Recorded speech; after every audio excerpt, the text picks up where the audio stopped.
Silicon city Bengaluru ಅಂದ ತಕ್ಷಣ ನಮ್ಗೆ ನೆನಪಾಗುವಂತದ್ದು ಬೆಂಗಳೂರಿನ ಹೃದಯ ಭಾಗದಲ್ಲಿರುವಂತಹ ಲಾಲ್ ಬಾಗ್.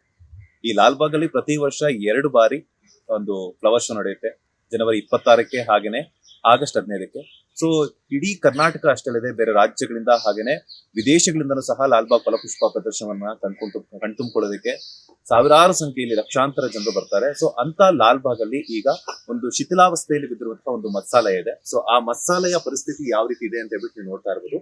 ಸೊ ಸುಮಾರು ಒಂದು 20 ರಿಂದ 25 ವರ್ಷಗಳ ಹಿಂದೆ ಈ ಮತ್ಸಾಲಯ ಸುಮಾರು ಒಂದು ಬೇರೆ ಬೇರೆ ರಾಜ್ಯಗಳಿಂದ, ಬೇರೆ ಬೇರೆ ಜಿಲ್ಲೆಗಳಿಂದ, ವಿದೇಶಗಳಿಂದ ಬರ್ತಿರುವಂತಹ ಪ್ರವಾಸಿಗರಿಗೆ ಆಗಿರ್ಬೋದು, ಹಾಗೇನೆ ಪ್ರವಾಸಿಗರನ್ನ ಕೈ ಬೀಸಿ ಕರೀತಾ ಇತ್ತು.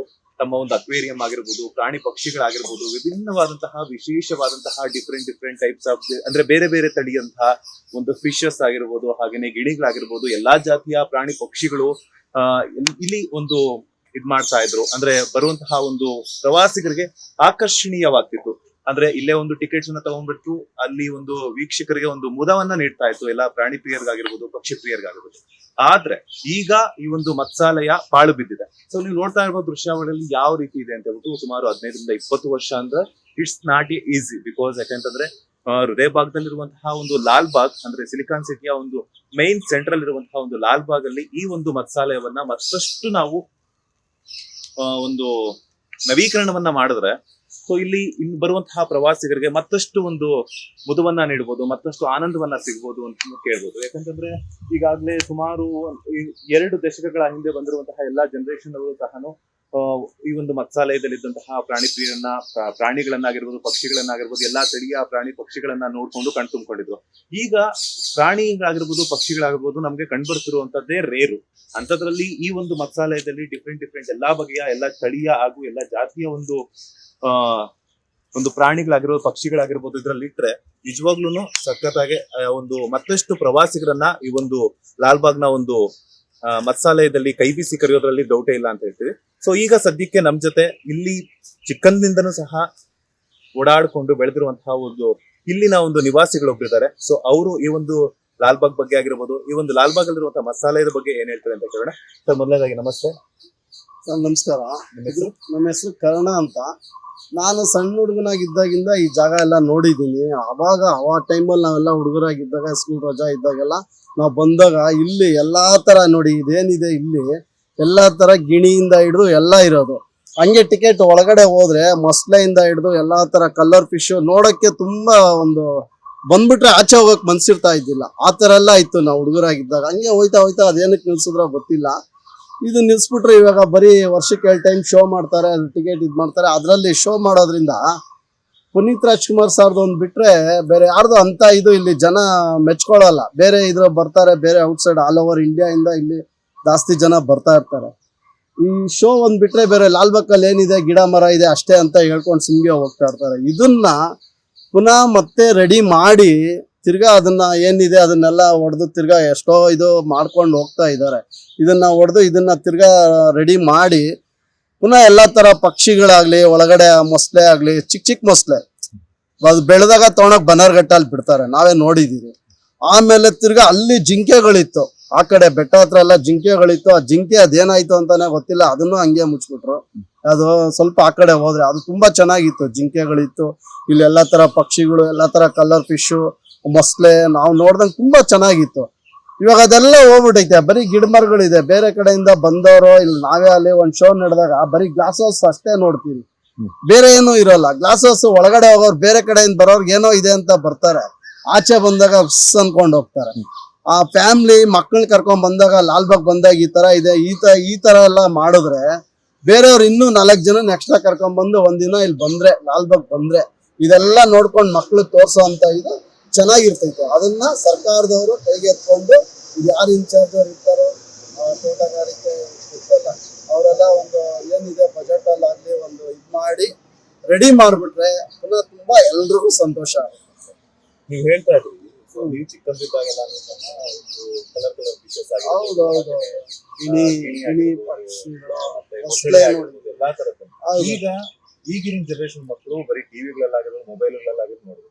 ಆ ತರ ಒಂದು ಡಿಫ್ರೆಂಟ್ ಎಲ್ಲ ತಳಿಯ ಅದನ್ನ ಎಲ್ಲ ಜಾತಿಯ ಒಂದು ಪ್ರಾಣಿ ಪಕ್ಷಿಗಳಂತ ತಗೊಂಡ್ರೆ ಇನ್ನಷ್ಟು ರೇಟ್ ಎಕ್ಸ್ಟ್ರಾ ಮಾಡಿದ್ರು ಸಹ ಬಂದು ಖಂಡಿತ ಕೊಡ್ತಾರೆ. ಅದ್ರ ಬಗ್ಗೆ ಹೇಳೋದಾದ್ರೆ ಖಂಡಿತ ಈ ರೇಟ್ ಲಾಲ್ಬಾಗ್ ಅನ್ನೋದೇನಿದೆ, ಈಗ ಬೇರೆ ಕಡೆ ಎಷ್ಟೆಷ್ಟೋ ಬರೀ ಒಂದು ಪಿಜ್ಜಾ ಏನೋ ತಿನ್ನಕ್ ಹೋದ್ರೆ ಎಷ್ಟೋ ಬಿಲ್ ಹಾಕ್ತಾರೆ. ಇದು ಮನ್ಸು ಗಿಡ ಮರಗಳು ಏನಿದೆ, ಬೆಳಗ್ಗೆ ನಾವು 9 ಗಂಟೆಗೆ ಟಿಫನ್ ಮಾಡ್ಕೊಂಡು ಬಂದ್ರೆ ಸಂಜೆ ಹೋಗೋ ಅಷ್ಟು ಟೈಮ್ ಪಾಸ್ ಇಲ್ಲಿ ಮಾಡ್ಬೋದು ಒಂದು ರಜಾ ಟೈಮಲ್ಲಿ. ಬೇರೆ ಯಾವ್ದೋ ಒಂದು ಫ್ಲಾಪ್ ಪಿಕ್ಚರ್ ನೋಡೋದು, ಆಮೇಲೆ ಇನ್ನೆಲ್ಲ ಹೋಗಿ ಟ್ರಾಫಿಕ್ ಅಲ್ಲಿ ಸಿಗಾಕೊಳ್ಳೋದು, ಅದಕ್ಕಿನ್ನ ಮಕ್ಕಳನ್ನ ಕರ್ಕೊಂಡು ಈ ತರ ಲಾಲ್ಬಾಗ್ ಬಂದ್ರು ಅಂದ್ರೆ, ಒಂದು ಫ್ಯಾಮಿಲಿ ಬಂದ್ರು ಅಂದ್ರೆ ಧಾರಾಳವಾಗಿ ಇದಕ್ಕೆ ಟಿಕೆಟ್ ಕೊಟ್ಟು ಧಾರಾಳವಾಗಿ ಒಂದ್ ರೌಂಡ್ ಹೊಡ್ಕೊಂಡು ಒಂದ್ ದಿನ ಟೈಮ್ ಪಾಸ್ ಮಾಡ್ಕೊಂಡು ಒಳ್ಳೆ ಊಟ ಮಾಡ್ಕೊಂಡು ಹೋಗ್ಬೋದು. ಕ್ಯಾಂಟೀನ್ ಇದೆ ಇಲ್ಲಿ, ಕ್ಯಾಂಟೀನ್ ಇದೆ. ಫ್ಯಾಮಿಲಿ ಕರ್ಕೊಂಡ್ ಬಂದ್ರೆ ಊಟ ಇಲ್ಲ ಅಂತ ಏನಿಲ್ಲ, ಕ್ಯಾಂಟೀನ್ ಆ ಕಡೆ ಇದೆ. ಅದು ಚೆನ್ನಾಗಿ ಒಳ್ಳೆ ಮುದ್ದೆ ಊಟ ಎಲ್ಲ ಇದೆ. ಆಮೇಲೆ ಚಾಟ್ಸ್ ಐಟಮ್ ಸಿಗುತ್ತೆ. ತಿಂಡಿಗೆಲ್ಲ ಏನು ಇದಿಲ್ಲ. ಒಂದ್ ಫ್ಯಾಮಿಲಿ ಬಂದ್ರೆ ನೋಡೋ ಅಂತದ್ ಇದ್ರೇನೆ ಒಂದ್ ಫ್ಯಾಮಿಲಿಗೆ ಇದಿರುತ್ತೆ. ಬರೀ ಗ್ಲಾಸ್ ಹೌಸ್ ಗಿಡ ಮರ ಏನು ಅದು ನೋಡಿ ನೋಡಿ ಒಂದ್ ಇದಾಗುತ್ತೆ.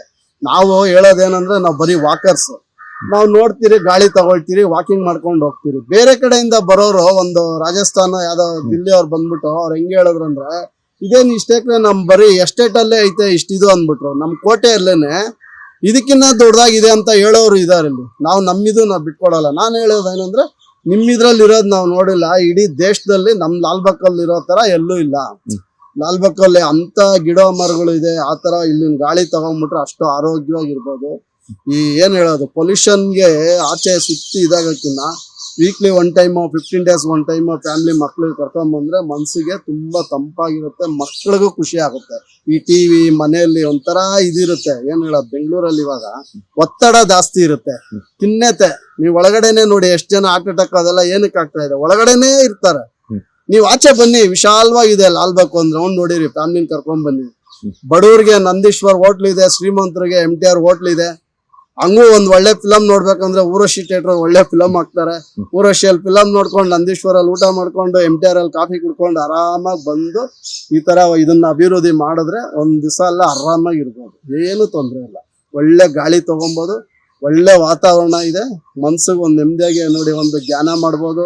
ಇಲ್ಲ ಓದಕ್ಕೆ ಏನಾದ್ರು ಒಂದು ಮನೆಗಳಲ್ಲಿ ತೊಂದ್ರೆ ಇದ್ರೆ ಒಂದ್ ಮರದಡೆ ಫ್ಯಾಮಿಲಿ ಕರ್ಕೊಂಡ್ ಬಂದು ಮಕ್ಳು ಕರ್ಕೊಂಡು ಒಂದ್ ಮರದಡೆ ಕುಂಡಿಸ್ಬಿಟ್ರೆ ಆ ಓದೋ ಇದೆ ಬೇರೆ ಬರುತ್ತೆ. ಲಾಲ್ಬಾಗ್ ಅಲ್ಲಿ ಇಷ್ಟು ಇದೆ. ಇದನ್ನ ಸರ್ಕಾರದವರು ಒಂದು ಸಿಸ್ಟಮ್ ಮಾಡಿ ಇದನ್ನೆಲ್ಲ ರೆಡಿ ಮಾಡ್ಬೇಕು. Okay, thank you. ಇಲ್ಲಿನ ಒಂದು ಚಿಕ್ಕಂದಿನಿಂದ ಸಹ ಈ ಒಂದು ಮಸಾಲೆ ಆಗಿರ್ಬೋದು, ಹಾಗೇನೆ ಲಾಲ್ಬಾಗ್ ಆಗಿರ್ಬೋದು ನೋಡ್ಕೊಂಡು ಬೆಳೆದಿರುವಂತವ್ರು ಈ ಒಂದು ಮಸಾಲೆ ಬಗ್ಗೆ ಹೇಳ್ತಿರುವಂತಹ ಮಾತು.